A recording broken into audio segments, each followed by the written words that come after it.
All right, we back with another video. You already know who it is. It's JayPXP, and there's Mr. Words from the Wild. All right, perfect. Today, this topic right here, people have been asking me constantly, from my little sister to my friends on Facebook, friends on Instagram, that I should talk about this, and we should talk about this, about Ahmaud Arbery, the guy who was killed, the young fellow who was killed in Georgia. Mm-hmm. And now it seemed like, because this happened all the way in February. Yes, this happened all the way in February. Because I just hear the news. Well, it happened all. Here's how it went down. This happened in February, and they try to make the cops in that area try to make it seem like he was breaking into people's houses. Oh, it gets deep. There's levels to this shit. The lawyer for Ahmaud's family, he did some investigative stuff and found out it was 3 people involved. There was a father and son, and then they had a third person who was basically like a like some kind of like district attorney or some kind of lawyer over there, or former lawyer. They try to cover it up, make it seem like he broke into the house and they was chasing him, because Georgians do have the stand your ground law, so they was like chasing him to find him, or and then to do this.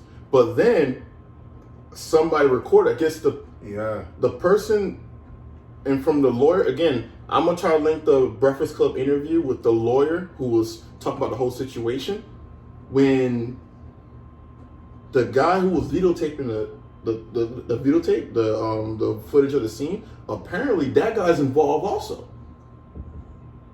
Crazy, right? So basically, they call it a modern day lynching, which I don't. And to be honest with you guys, I don't blame it, because you think civil rights was when Martin Luther King was executed. It was 1968. Mm-hmm. I think, it was 1968, which brought upon the civil rights bill. And when a lot of these people say get over racism or get over slavery, get over the past, people don't understand that it's 3 things. 1, my mom was born around that time. Thank you. And some people's mamas are older than mine, and they're still alive, and they witnessed all that. Mm-hmm. Second thing, when it comes to the Jewish community, you don't see people telling the Jewish community to get over the Holocaust. Nah, you don't. You don't. Because as soon as they even try to say it underneath their breath. Exactly. As soon as you try to whisper that on YouTube, Suzanne from YouTube, which I think she's from a Jewish descent, she'll knock that down early. Lyra Cohen, who's part of the music department of YouTube, another Jewish descendant person, knock that down early. So that's 2. 3, don't tell people what to get over if it's still going on to this day. Facts. We damn near we can't chill in our own house, sit in the living room, eating ice cream. Mm-hmm. Apparently, we can't take a jog around the block because we getting popped. Mm-hmm. People are outside doing their own little thing and then getting harassed by not only by the cops, but now by some random people who think it's the purge. Mm-hmm. Who's like, oh, let's let it rip the next person we see, we'll let it rip on them. What's like, this? It's messed up, and I wanted to bring this topic to you to find out what you like. So the audience, and on top of that, so we all could know what you think about this situation. This is the way I look at it. You can't. To be honest, man, it's a very sensitive topic, and the way I look at it, our people went through excuse my language, our people went through so fucking much, and for social media, the media in general, and people that say, oh, racism don't exist, they have so many false narratives that going on in society to try to shut the black people down, when reality is still going on. So you're trying to tell me that we witnessing the situation going on firsthand. and you trying to tell us that's not going on. One thing that triggered me the most was this guy. He had an autism patient. All right. And go ahead. He was laying down on the ground, hands up in the air. All right. He was telling the cop that, like, yo, the patient is autism, and I'm watching him, things of that nature. It's not a gun, it's not a weapon, it's nothing. He's autistic. That's his like a his toy. Yeah. The black guy hands is in the air, and the cop still shot him. Do you know how triggered I was? Oh! And the excuse? No. Right after he shot, the guy asked, "Hey, why did you shoot me?" And the guy said, "I don't know." What do you mean you don't know? So, and these are the people that's quote unquote have power over other individuals. Like, yo, and I heard so many comparison to where individuals in the Navy, not Navy, the Army, their protocol and procedures. I can tell you exactly how our protocol is in the Navy, which I'm glad we got. I'm glad you said that. If the civilian side, if the civilian sector of law enforcement took things seriously the same way as the military side, there would be less shootings. And here's what I'm gonna say why. I was military police when I was in the Navy, and if you guys disagree, and let me know in the comments if you guys disagree. But I guarantee you, here's how it was. We had a use of force continuum, like a use of force lab. Basically, not only that, we had a deadly force triangle: opportunity, capability, and intent. Obviously, it doesn't pertain to the Ahmed Aubrey situation because, again, those weren't cops; those were just regular rogue vigilante white people who took it upon themselves to do it. But to the pre-situation with the cops, the military look at personnel as dollar signs. Mm-hmm. You're not a person, like, it sounds slavish, but at the same time, let's be honest, you're looked at as a dollar sign because they dump X amount of dollars into training you. Not only that, you got a $400,000 life insurance. So if me being military police, if I pop you, if I kill you, and I don't fulfill the deadly force triangle, they lose out on $400,000. And on top of that, the training that I received from the military, I'm going to the brig, which is a jail for that, because I wasn't justified in shooting you. Mm-hmm. And I seen how the Navy, if you discharge your weapon, they get rid of you on with the swiftness. Investigations go on, and it's not like, oh, you're the supervisor or something like that, and then you're investigating. No, it's somebody from across the country who flies in, and NCIS and all those boys, they investigate the situation. So it could be hey, you know this person, and they'll try to get you off the hook. Nah, yeah, they don't care. They're not here to try to get you off the hook. Because if you kill somebody and they were an asset, you better be justified in killing that asset. Mm-hmm. And here's how I'm gonna flip it to the civilian side. Civilian side, the cops don't look at you as an asset because they, like I was telling you in the military, if you shoot somebody, you will get in trouble. So it makes you not only value, but try to de-escalate the situation as quickly as possible. Exactly, without deadly force. Mm-hmm.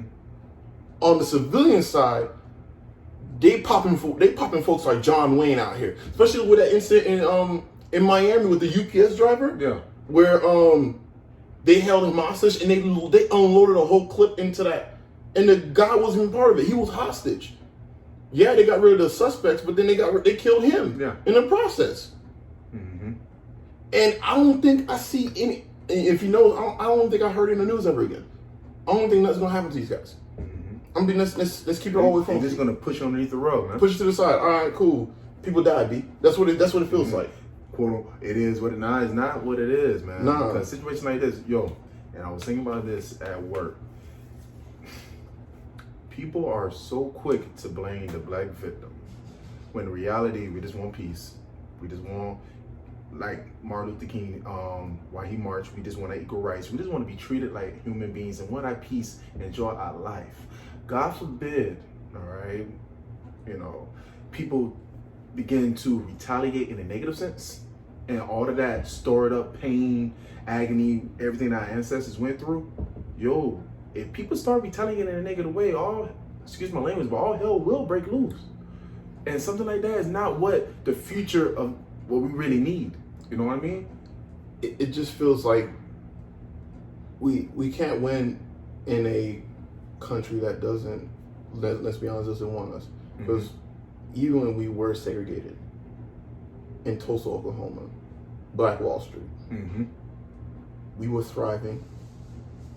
They exterminated, basically they bombed that place because they seen everything on fire.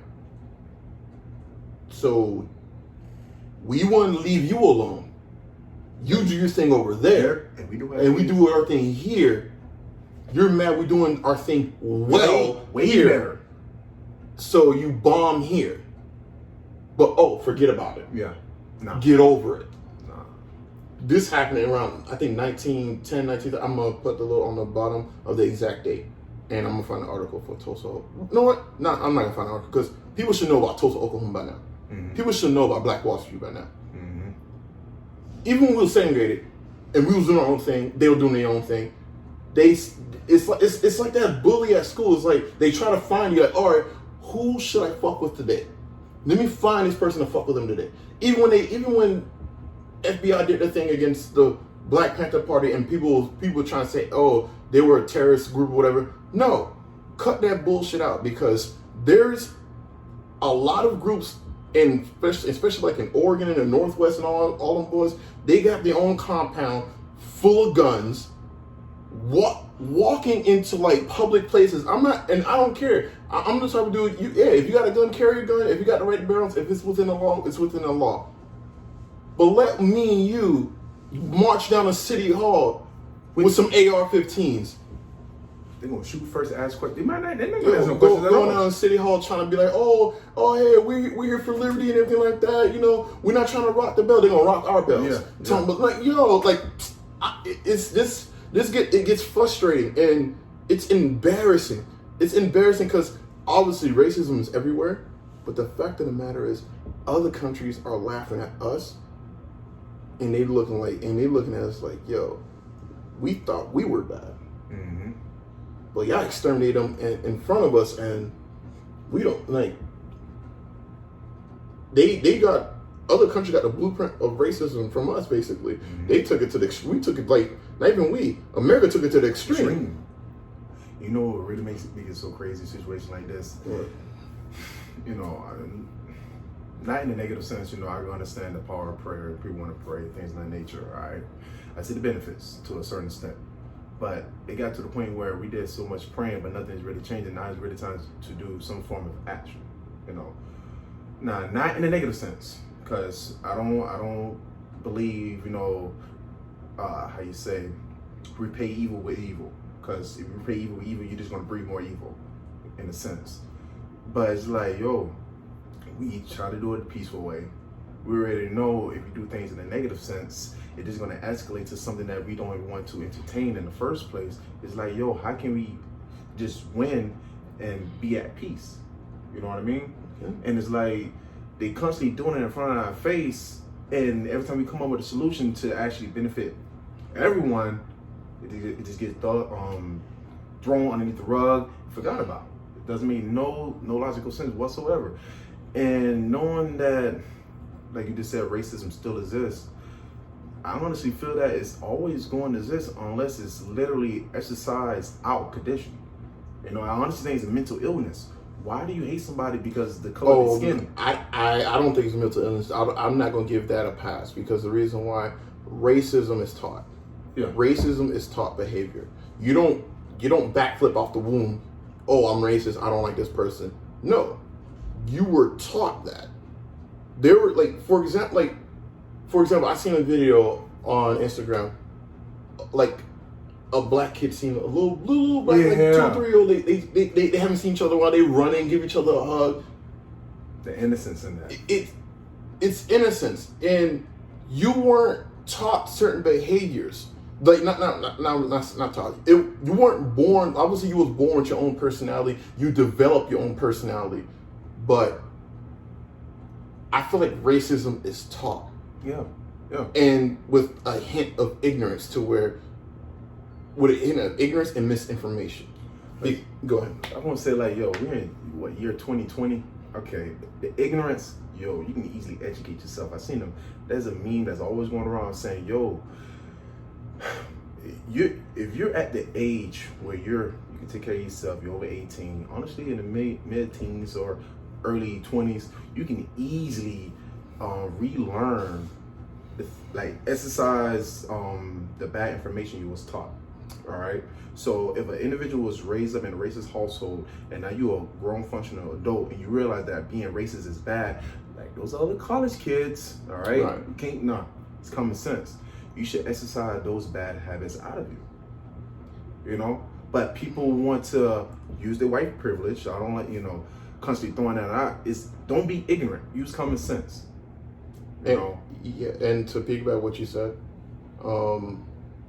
I still believe it's taught behavior, and the reason why I know it's taught behavior because I have a homegirl of mine.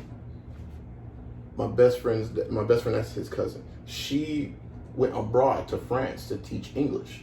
So when she went over there, and she taught a class, and she was asking, what's your perception on Americans and everything like that? Obviously, they get a generic answer. They have the typical white person or Caucasian, they seem more business, yada yada. And then when she asks, what do you think about the African Americans, they bring up shows like Empire. They bring up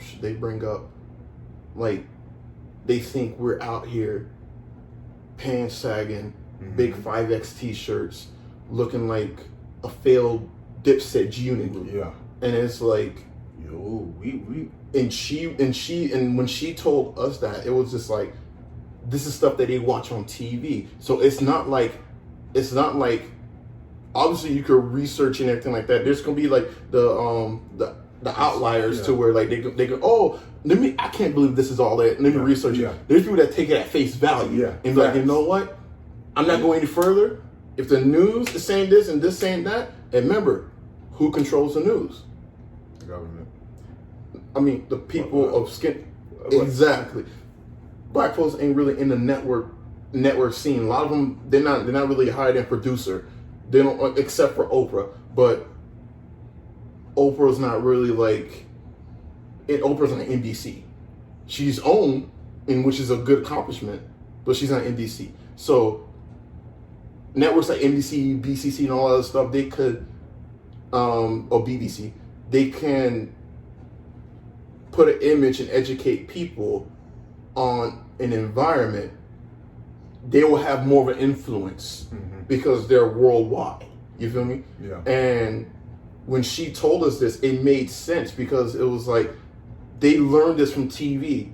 People in China, when they think of black folks, and when I went to South Korea when I was on deployment, they thought Americans, all we did was like Fast and Furious. Like we go to different countries and drive all crazy and act a damn fool. Yeah. And that's not the case. Yeah. So it's all about what the media portrays us and puts out in the world about us. And to bring it back full circle to the Ahmaud Arbery, which is a sad case, that what those people did, that wasn't I was born like this. No, that was taught behavior. Because there's many stories to where people, they were in the Klan and they defected from the Klan.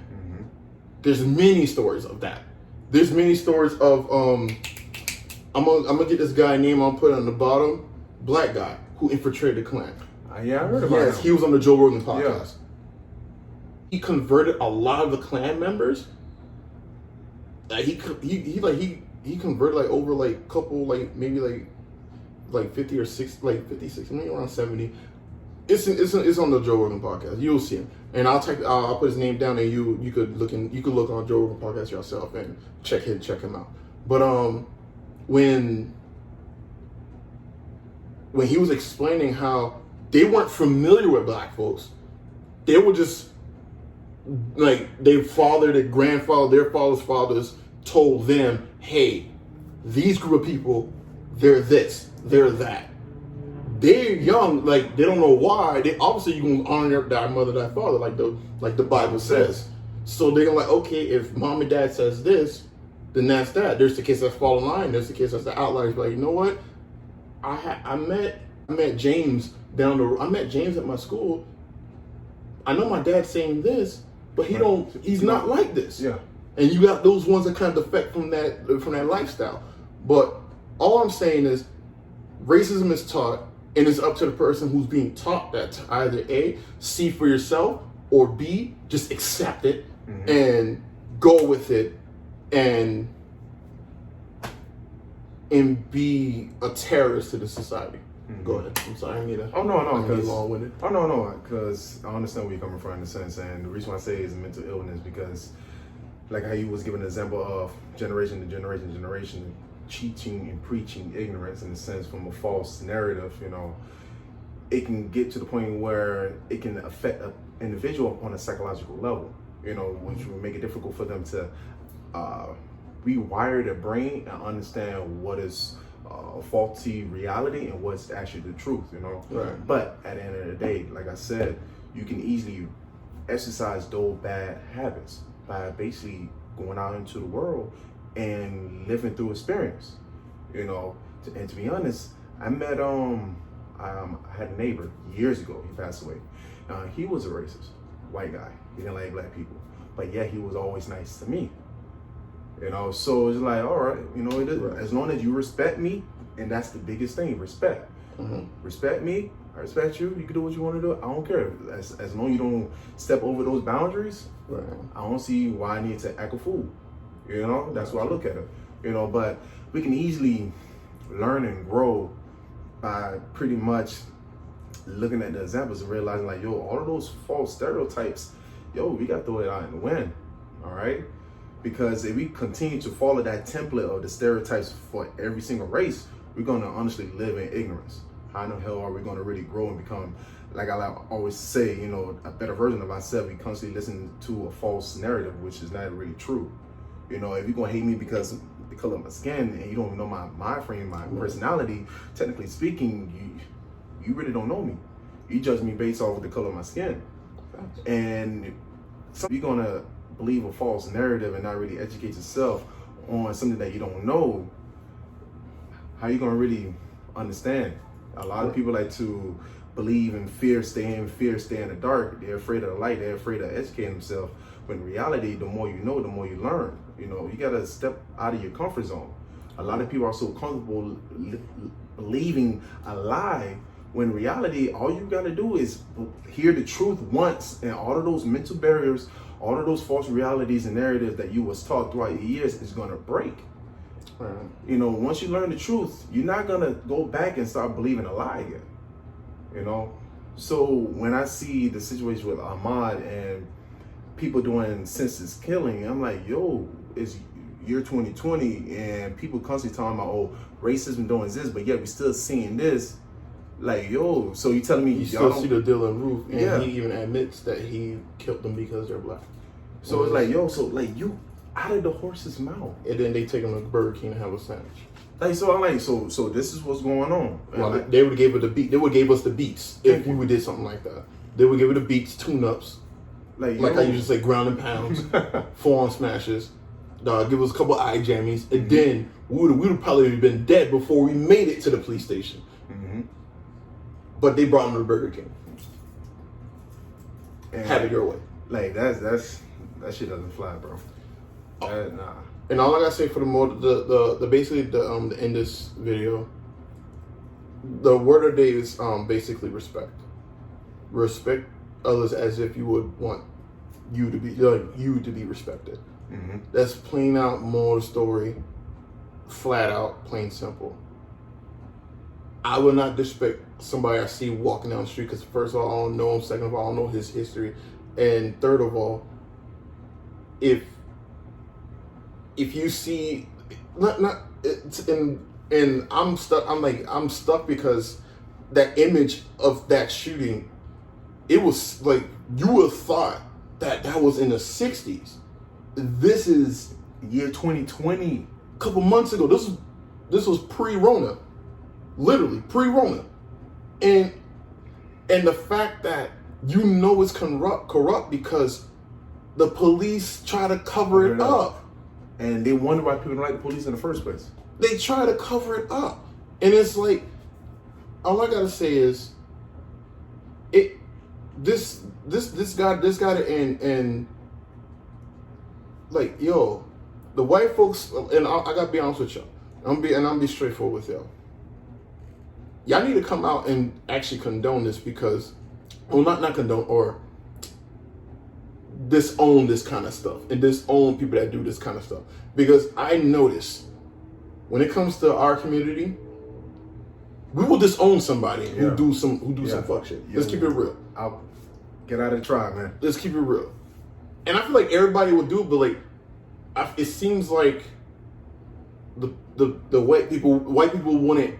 They're not really in a rush to be like, yo, I don't condone that. Mm-hmm. They're not in a rush to point it out like, yo, that's effed up. You know why? Because I believe that they had a mind frame. Oh, it's not happening to me. It's happening to them. So I have nothing to do with it. I'm blind. Yeah. Like nah. This is crazy. So basically, more story is for me before I turn over to Tim for the wise ending. This behavior of racism has to end. It has to end. And like I said, it's taught. The teachings of racism has to end, and the people who sees it going on, who knows it's going on, and you know in your heart is wrong. If people could be converted from the Klan, which is them boys, whoa, they on a whole nother level. If people can be converted from the Klan and actually help out black people, later on get married to black people, get married to Puerto Ricans, whatever, get married to whoever, then you could do it too. So we have a responsibility for our community. You have a responsibility for your community. If you see messed up stuff happening in your community, call it out. Don't be like, yeah, it's not gonna be comfortable. It's not gonna be easy. It's gonna be uncomfortable. But you get the best progress putting yourself in an uncomfortable situation and making it out of that uncomfortable situation. Mm-hmm. So that's basically what I got to say about this. You got anything? And for me, like how you said, respect. And I'm always on social media when situations like this happens, and you go through the comment section of the videos, they always blaming the black victim. For once, we always heard this wise quote, step into their shoes. Imagine you minding your own business, jogging, eating Skittles, drinking iced tea, just minding your own business. You're getting terrorized. You're getting, I guess use the term bully, but put in a situation where now you feel like your life is threatened. Do you know how that would feel? Being that, because the color of my skin, I have a target on my back. Now, come on, we gotta be real. Let's call a spade a spade. That's white privilege, and that's people that don't know the seriousness of this type of scenario. If you never live with a target on your back and you live comfortable because of the laws of the land, you would never actually understand what we go through. A lot of people always want to demonize black folks, this and that, not really knowing the true narrative of the whole situation. And to be honest, I honestly believe that if we can just, rather than communicating, like we always hear our ancestors say and comprehend, look at the examples. Call people out on their bullshit, all right? Hold people accountable. Because if you keep on making excuses, to be honest, just like how the coronavirus spread and it got caught like wildfire everywhere, bullshit is never gonna go away. Racism is not gonna end. Why? Because people constantly making excuses. If you continue to make excuses, even for yourself, how you gonna grow? If you keep on making excuses for your ignorant, how you gonna become wise? Stop making excuses, because the more excuses you create and produce, you're gonna continue to create a false reality and be delusional for the rest of your life.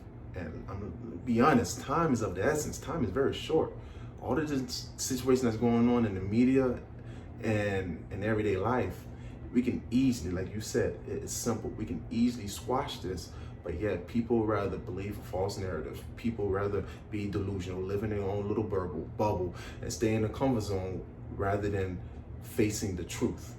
We always hear that the truth will set you free. But some people are afraid of the truth. A lot of people are afraid of the light. Those are the individuals that we got to hold them accountable. You've seen situations like this before, but yet you want to hold your mouth. You want to stay quiet. Be a bystander. You know, and to be honest, being silent is more detrimental and more hurtful, you know, because your conscience is going to eat you alive. That's if you do have a conscience. And to correct that last part, and we're gonna end the video. We don't want people in the white community to understand. We want you guys to at least recognize that there's a problem, because at the end of the day, we will never understand what it is to be white, and you will never understand what it is to be black. Mm-hmm. But if you can at least recognize that there's an issue, A huge issue. it's like walking in your house. There's a big ass hole in the wall, and you just walk past and act like it's not there. Mm-hmm. It's there. Recognize it's there. Get the drywall, get the putty out, and fix it. If you guys can at least recognize, okay, there's a problem here, it could be a start on a path to getting better from where we're at now. That's it. So, hey, let us know what you think down below. If you agree or disagree, let us know. We want to hear from you guys. And again, this is JayPXP, and this is Mr. Words from the Wise. and we will see you on the next video. Peace out, man.